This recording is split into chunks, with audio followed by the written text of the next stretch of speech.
this works.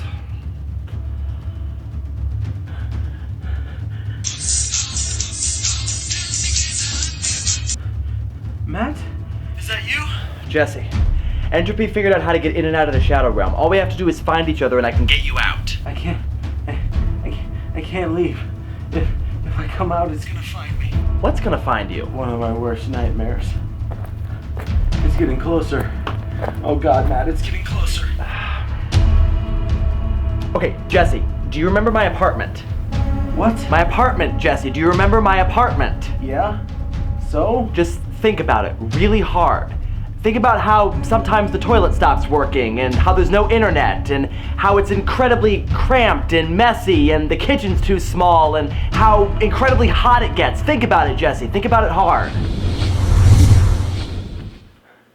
What the hell? It worked. What worked? Well, the Shadow Realm always puts you in a place where you don't want to be, right? Uh-huh. Well, I figured if I kept talking about all the ways that my apartment sucks, it would trick the Shadow Realm into thinking that sending you here would be torturous for you. Nice work. Come on, let's get out of here. What's going on? I don't know. It's not working. It's here. That's why it's not working. What's here? It's been chasing me ever since I first got here. It's an evil force. It sucks the energy out of any room it can find its way into. What is it?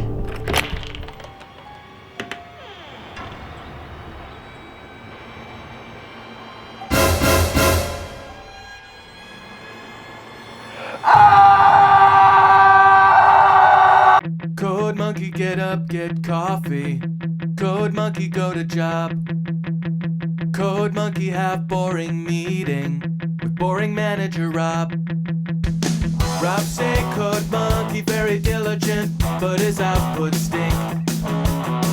His code not functional or elegant. What do code monkey think? Code monkey think maybe manager wanna write goddamn login page himself. Code monkey not say it out loud. Code monkey not crazy, just proud. Code monkey like Fritos.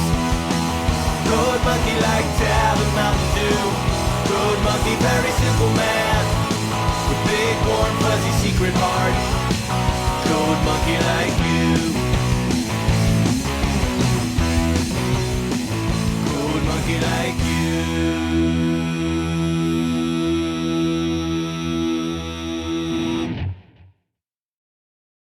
So, how do we get rid of this thing? Well, the Shadow Realm kind of twists itself to reflect the worst nightmares of whoever's residing within it, and I certainly can't think of a worse nightmare than having to review this movie. So you think that if we review it, it'll go away? Seems like a pretty logical assumption to me. I don't review movies. That's Hatter's thing. Oh.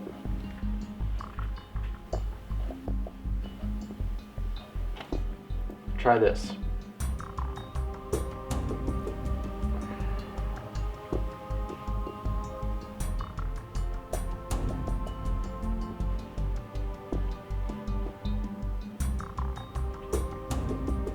All right. Let's do this.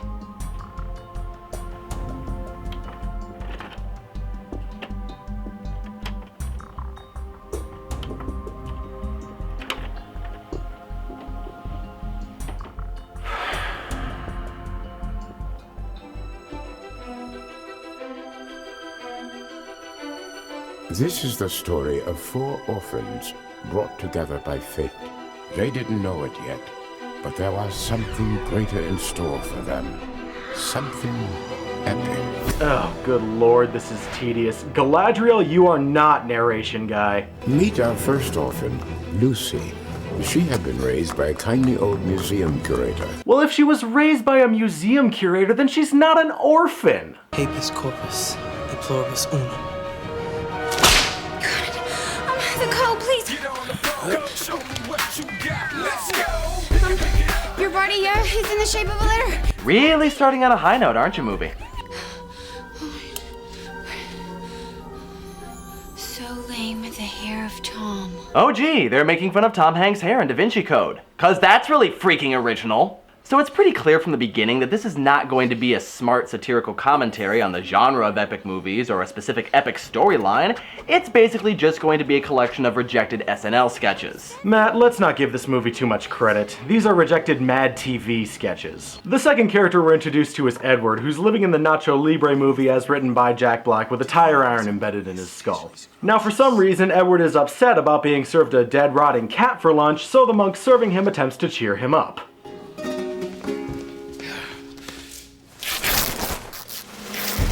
Nacho!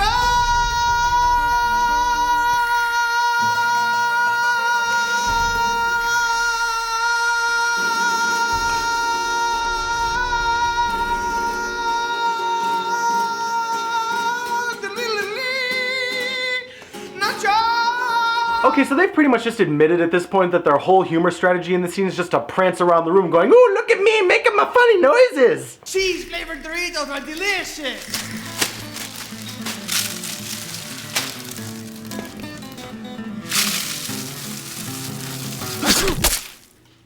What you have just seen, my friends, is the first of a long-running series of moments where the movie simply throws some sort of bodily fluid or function at us and expects it to provide inherent humor. It happens quite a lot in this movie, but let's see if we can't keep track. I'm sick of this! You know, I don't think he's acting. So, not Jack Black has a small child beat Edward up and throw him out a window, and we move on to Susan, whom our narrator tells us is the third orphan on the way to meet her new adoptive parents. This would mean that she too is not an orphan, but I suppose expecting intelligent thought from this movie is a bit of a tall order. Enough is enough! I've had it with these motherfucking snakes on this motherfucking plane! Okay, that line stopped being funny about a month or two before the movie came out. I've had it with these motherfucking snakes on this motherfucking plane! Why do you keep saying that? Because internet bloggers love it when I say I've had it with these motherfucking snakes on this motherfucking plane! Jesse, you and I are internet bloggers. Do you like it when he says that line? I don't know if I'll ever be able to like anything again right now. This movie is the Dementor of motion pictures. Not Samuel Jackson tries to save her from this movie with a swift death, but unfortunately for Susan, it was not meant to be.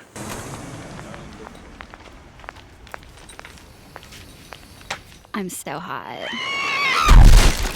Well, that seemed unnecessarily mean-spirited, and of course Susan's first instinct is to steal from the person she just crushed to death. Classy. And then we transition to Xavier's High School for Mutants. You know, if they wanted to do a parody of X-Men, they could probably have just shown us X-Men 3. Or Origins Wolverine. Don't mention that movie in my presence! It's at this point that we are introduced to Peter, who, as you can see, is crushing on Mystique, played by Carmen Electra.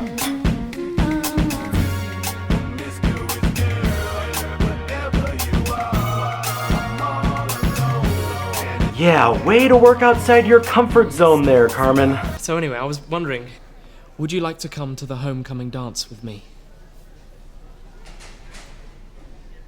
As if. I mean, seriously, what could have possibly made you think that she was interested in you? I mean, all she did was a prolonged, sexually suggestive dance while looking straight at you. How could you possibly have misinterpreted that?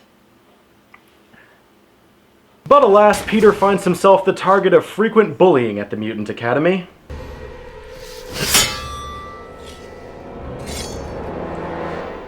You know, that actually was kind of funny. When they first did it in the actual X-Men movie! Fight! Fight! Fight! Fight! Fight! Ah, the fight chant. If there's a fight taking place and you're an idiot, try the fight chant. He's gonna spread angel wings!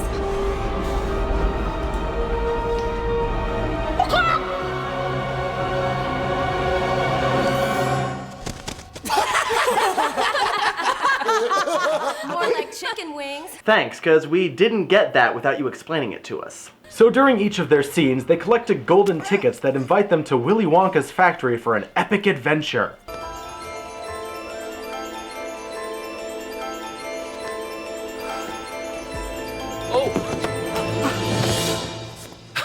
You know, Crispin Glover, Gene Wilder didn't need an editing effect to pull that trick off. You wish you could be as awesome as he is. A chocolate river!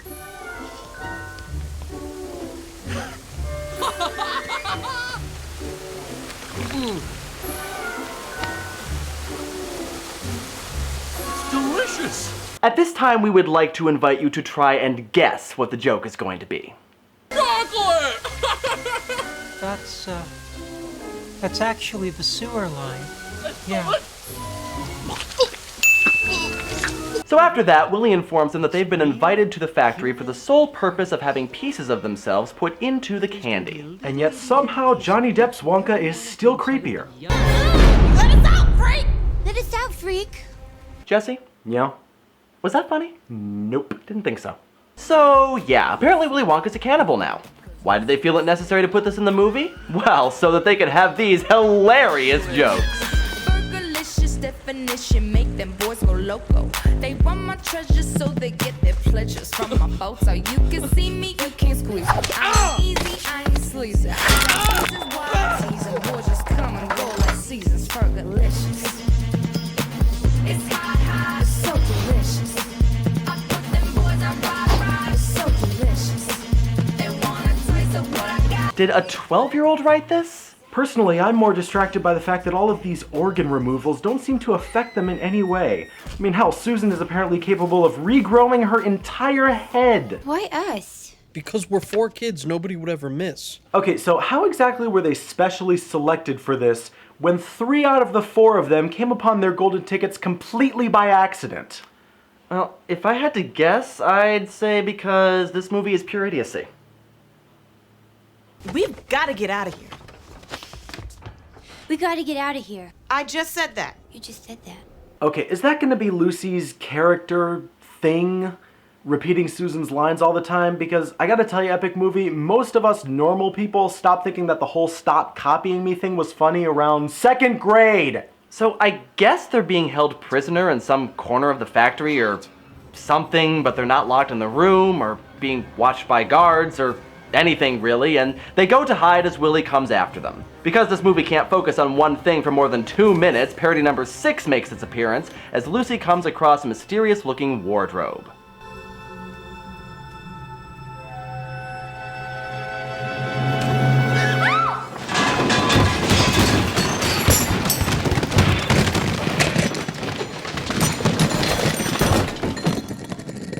Ladies and gentlemen, that was funny joke number 1.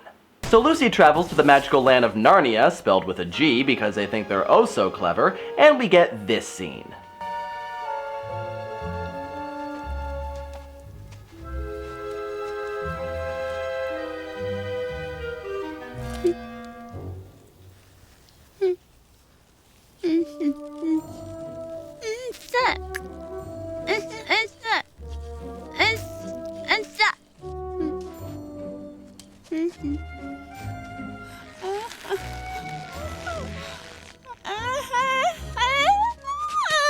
I can't tell if they're trying to spoof A Christmas Story or if they're just being incredibly stupid, but given the track record of this movie so far, I'm gonna go with the latter. So of course Lucy meets up with Mr. Tumnus and they head back to his place. Welcome to my farm crib.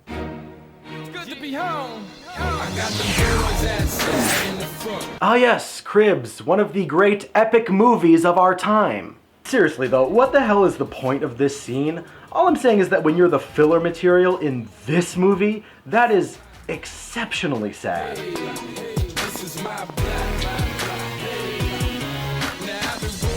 Let's see what's in the fridge.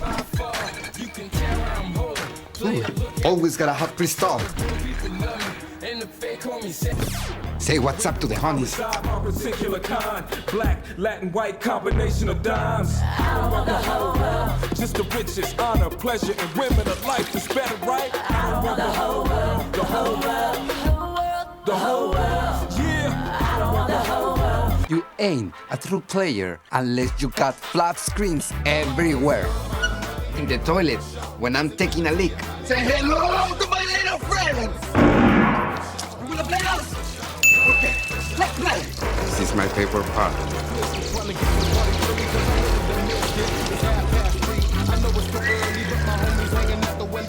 Under the couch for when I'm looking for change. Booyah! Ching. On the top of her head for when she, you know, chime my hooves.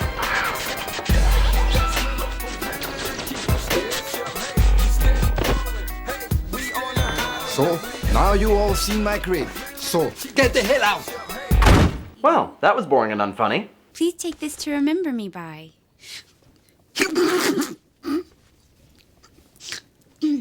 And I you.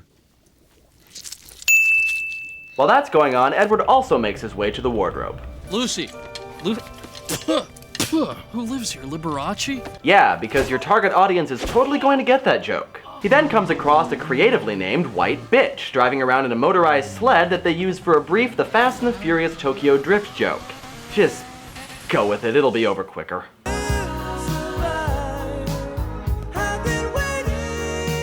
What a MILF. And you would be my queen? I've never had a girlfriend before. Oh.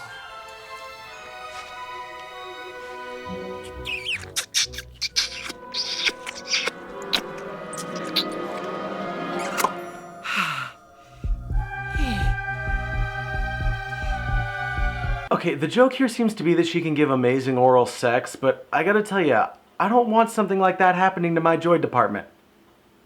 Behold, my White Castle. White Castle? I feel like I've been there before. And that, my friends, was funny joke number 2. I'm gonna miss them. And soon enough, Susan and Pete make their way to Narnia as well. Hey, look! I'm spelling my name! So, movie, I'm just curious. What was the intended audience for this film? Lobotomized 12-year-olds? A room full of monkeys strung out on quaaludes? Lawn furniture? What? Now, Matt, let's be fair here. All of those audiences are far too intelligent for this garbage. So, when they all get back to Mr. Tumnus's house, they find it ransacked, and they meet the character of Harry Beaver. Yes, that's really the joke they're making here. And he informs them that all of this is their destiny, and that they were not brought together by chance. Even though 3 out of the 4 of them came upon their tickets completely by accident. Oh, screw it. Trust me, this whole scene exists for the sole purpose of telling us that they're actually brothers and sisters, and is just another vehicle for some more unfunny Da Vinci Code jokes. You must go to Aslo. He's waiting for you at the ancient table. Who's Aslo? Who's Aslo? Still not funny, right? Nope. Then why do they keep doing it? I think this is their attempt at creating a running gag. But a running gag is supposed to be funny. Yep. And this isn't. Nope. Well, maybe it's building up to something really hilarious at the end. I wouldn't get your hopes up.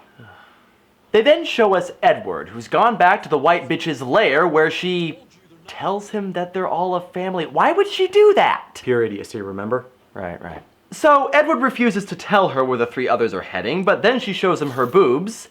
Ew. And he immediately caves in, resulting in this. Yes! You just got punked! Punked! An epic tale on par with the Iliad! Say it to the camera, come on, say it right there. Say it! I just got punked. Yeah, schwam! Yeah! We just punked Edward! Schwam! Schwam! Yeah! That was awesome! Yeah! Yes! Are you done yet? It was really funny. Oh my gosh, so funny. You are so annoying! Seriously, I really don't think he's acting. Meanwhile, Harry Beaver is leading Peter, Susan, and Lucy away from the house when he reunites with Mr. Tumnus. I miss the smell of you, Harry Beaver.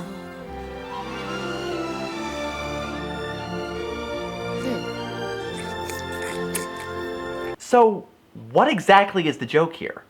That they're gay? So what? Why is them being gay funny? You know, the sad thing is they actually could have done something really clever with this relating to the religious overtones of the Narnia story and the stereotype of the anti-gay Christian. But then I guess it would be foolish of me to expect anything clever from a movie with a character named Harry Beaver! But Silas comes after them, and Mr. Tumnus tells Peter, Susan, and Lucy to run and not to turn back no matter what they hear. Which I'm sure is not in any way setting up another painfully obvious joke. If you want them, you have to go through me first. Please! Help! He needs our help. No, Susan. Lucy, he wants us to go on. He sacrificed himself for us. Peter, if you can hear me, come back now. I definitely underestimated the situation. Yeah, we got it the first time, movie. We weren't laughing because it's not funny. So they need to be trained to fight. Who's going to train them? Well, what popular movie franchise haven't they clumsily attempted to parody yet? Pirates? No, that comes later. Lord of the Rings? Strangely enough, of all the pointless things they try to cram into this parody, they don't even touch that one. Which I'd normally say was a huge oversight, but in this case it's probably a small mark in the movie's favor. Oh, Harry Potter. Correct. So what's the hilarious joke gonna be with this franchise? Welcome! My name is Harry Potter. Oh God, Kevin McDonald. You'll probably never hear me say this again, but you are far too good for this movie. Aren't you a little old to still be a student here? Nonsense. I am but 14, as are my two best friends, Ron and Hermione. Greetings. They are definitely too old to still be doing this shit. I get it! It's funny because the Harry Potter kids are a couple of years older than the characters that they're playing. Did you get it? Do you get why that's so hilarious? Because we can explain it again! Oh, and by the way, Harry's gotten Hermione pregnant. Yeah, this is what Steve Kloves was really after. Hope you chicks are on the pill. Harry likes to get wasted, then show off his sorcerer's stones. The joke, of course, is that Harry Potter is a serial date rapist. Nothing funnier than date rape, am I right, ladies? So this part of the movie is where we get our obligatory training montage, which is actually rather indicative of the movie's overall attitude towards physical comedy.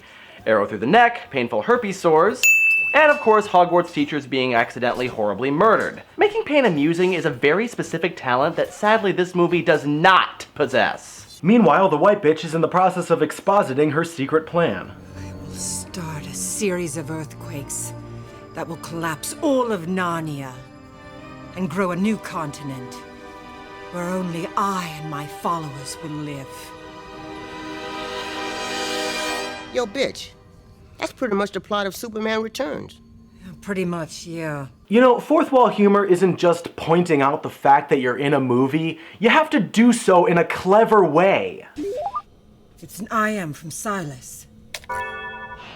The kids have escaped. So she can barely read. Why? What's the joke? Well, anyway, she sends her guard to find out if Edward knows anything else, and we cut back to his cell, where he meets yet another character. Captain Morgan! I love your rum. No! Captain Jack Swallows. Yes, another one. How many freaking things are they going to try to cram into this movie? And why did they change the names of some of the characters and not all of them? We've got Harry Potter, but Jack Swallows. I guess the hilarity of the joke was just too much to resist. And since Swallows is a joke about a bodily fluid, let's go ahead and add that to the tally. But as much as I hate to admit it, this guy actually does a really good impression of Captain Jack. But I have to ask, how exactly did he get into this cell? Or was he always there and Edward just didn't notice him? Well, they do manage to escape by using the sick man routine, no less, and they make their way to Jack's ship. We are the pirates of the Caribbean. Yes, the pirates of the Caribbean. You love us pirates of the Caribbean. Bruckheim's pirates of the Caribbean. Okay, listen to me. There's a very good reason that Lazy Sunday parodies aren't funny. It's because Lazy Sunday is by The Lonely Island, a musical group based around parodying the rap genre. You can't make a parody of a parody! So it turns out that the white bitch had actually hired Jack to trick Edward into giving up the location of his family, so she recaptures Edward and then stabs Jack. Meanwhile, the others are arriving at the resistance camp, which is probably one of the laziest sets in the entire movie. They'd have been better off just shooting these scenes at a Renaissance fair. Matt, no self-respecting Renaissance fair would let these idiots on the premises. True enough.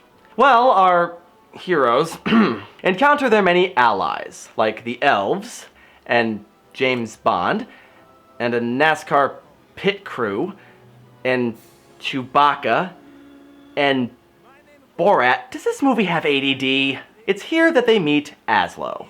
You're Aslo the lion? Lie lion, half man. So you mean you're... My father, Siegfried, Boinked a lion. Hey, that's classy. Making fun of legitimate performers whose careers were cut short by a real-life animal attack. You are scum! Let me guess. The Prophecy family. Uh-huh, we've come a long way. Whatever. You're missing one. Yes, our brother Edward. Yes, our brother Edward. No, it doesn't work. Sorry. But before he'll help them get Edward back, Aslo wants something in return, and yeah, it's exactly what you're thinking it is. Wow. Yeah. That was spectacular. My butt's sore. You know, there is a fine line between funny and just outright disgusting, and you, Epic Movie, are nowhere near that line. Don't tell him! So they bust into the castle of the white bitch. I'm sorry, I die a little inside every time I have to say that name, in order to break out Edward. Yeah, if a furry, half-naked Fred Willard roared at me, I'd probably run away too. In nomine Patris et Filii et Spiritus Sancti.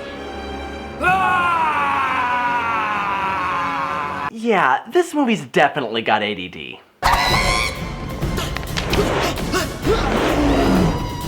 Oh look, the obvious stunt double. There's a totally original joke that's never been done before. I mean, for the love of God, you did it in Date Movie a mere year before this movie came out.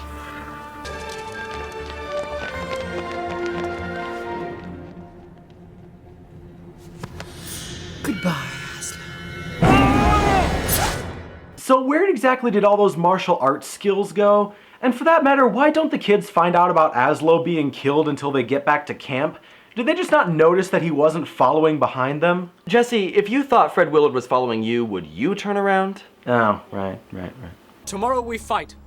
So tonight, we party! All right, ladies and gentlemen, place your bets on whether this scene is going to be a boring string of unfunny jokes, lame pop cultural references, and completely immature and inappropriate moments that serve no purpose. If you disagree, you clearly have not been paying attention, and for that, I envy you. Maddie, you may want to look away for this next part. What? My girlfriend has problems with vomit humor.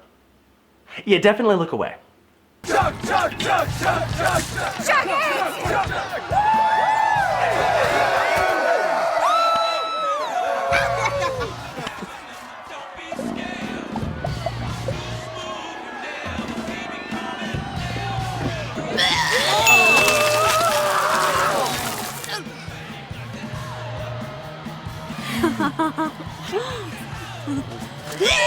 Okay, it doesn't matter how many extras you have her barf on, it still isn't funny. Move on! And while that's going on, Peter is finally getting it on with Mystique. I'm a shape changer. I can change my form into anything. What do you like? Big hooters with silver dollar nipples. All right. And a ghetto booty.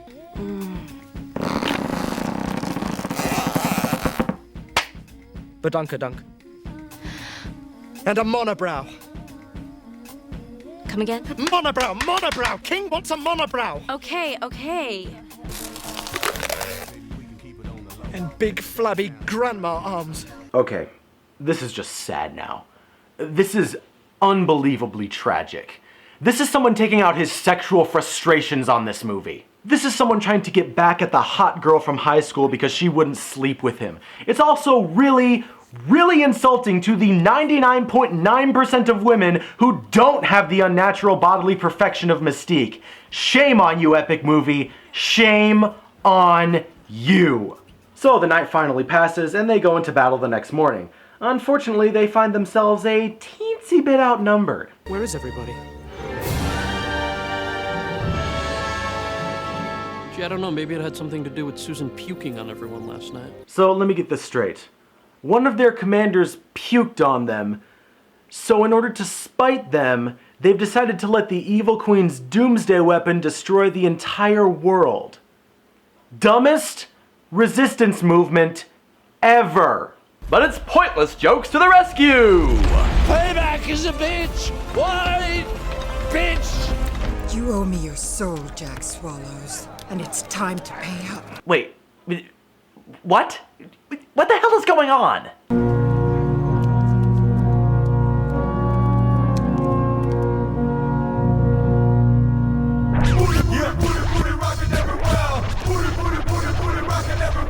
Okay, at this point you're just throwing pop culture references against a wall and hoping something sticks. So she gets rid of Jack with a tiny squid of anger, and the battle begins, and it goes about as well as you might expect. Thank you!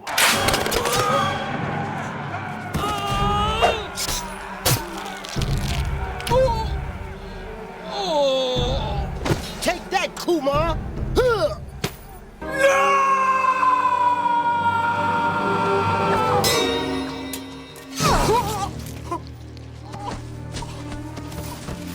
Yes, that's right. Grovel. Just like your parents did, before I killed them. Oh, I swear to God, movie, you had better not do what I think you're about to do. God damn it! No! You have not earned the comedic Deus Ex Machina!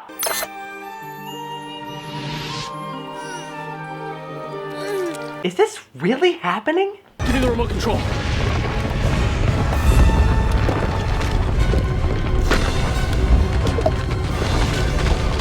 Yes.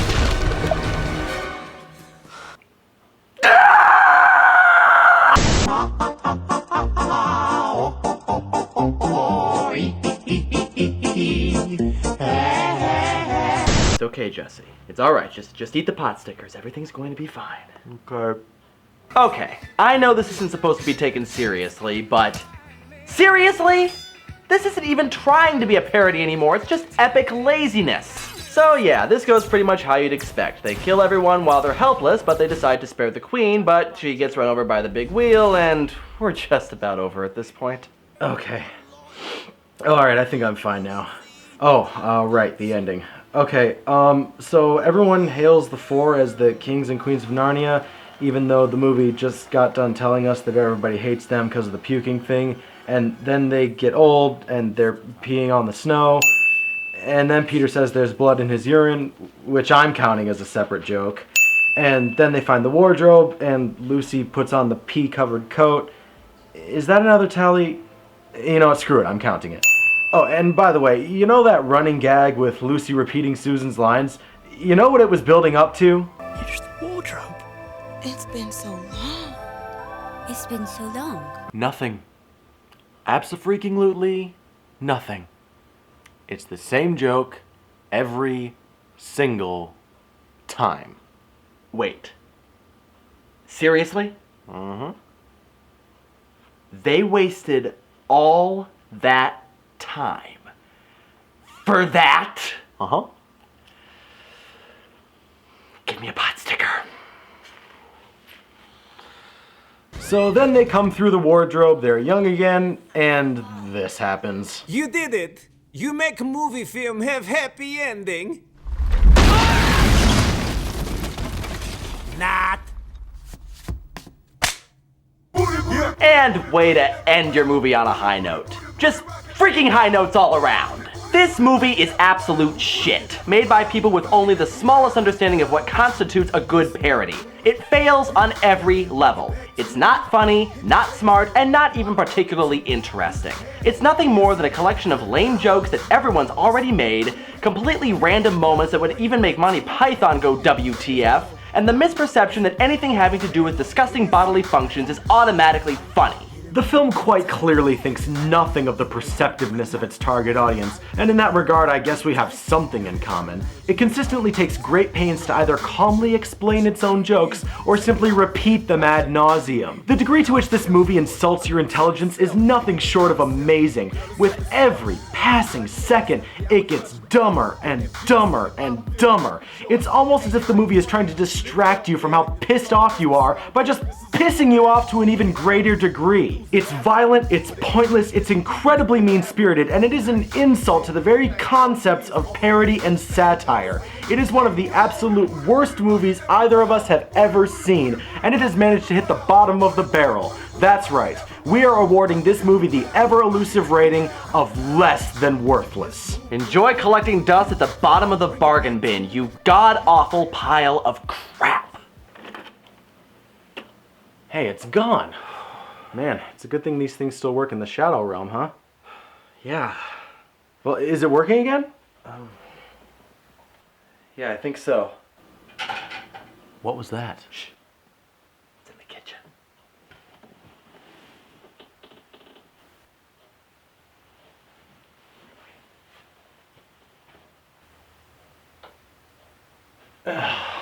Hey, dudes. Creeper, what the hell are you doing here? Reading? I thought you were back in our world with Entropy. Did you get transported here with me? Dude, I've been here for a while. That ring guy banished me back when Entropy made his science video. But then, who's back there with... Entropy!